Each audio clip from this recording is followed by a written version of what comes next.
আসসালামু আলাইকুম। আমরা মদিনার জিয়ারা করছি আজকে, সেই ধারাবাহিকতায় এখন খেজুরের বাগানে আছি। মদিনার খেজুরের বাগান দেখাই। এই সিজনে সকল গাছই খেজুর রয়েছে, মানে খেজুর আসছে গাছে, ফলন আসছে আর কি।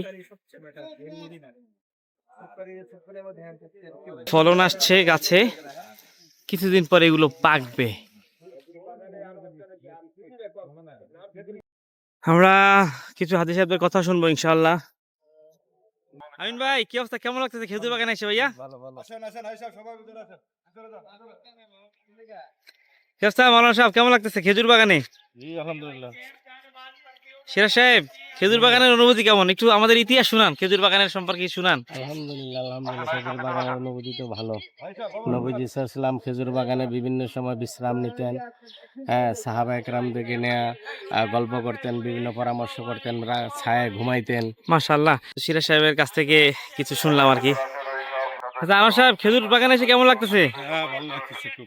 এই এই বাগানের সাথে কিনে বলেছেন খেজুর, মাশাআল্লাহ দেখেন গাছের খেজুর একটু দেখেন কেমন। মজিবুর স্যার, নাজির সাহেব, কেমন লাগতেছে খেজুর বাগানে এসে?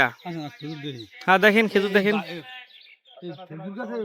খুব ভালো লাগছে, খেজুর বাগান দেখে মনটা জুড়ে হয়ে গেছে, মাশাআল্লাহ হৃদয়টা ঠান্ডা হয়ে গেছে। মাশাআল্লাহ। এখন কাঁচা কাঁচা খেজুর যার কারণে খেতে পারছি না আমরা, বাকি পাচ্ছি না, যেটা আফসোস থেকে যাচ্ছে। বাকি আমরা যাওয়ার আগে আগে মনে হয় কাঁচা খেজুর খেতেও পারি ইনশাআল্লাহ। খাওয়ায় তাহলে তো শুকরিয়া, আলহামদুলিল্লাহ। আলহামদুলিল্লাহ, আমরা আশা করা যায় যাওয়ার আগে খেজুর বাগান থেকে খেজুর খাওয়ার সুযোগ হইতে পারে।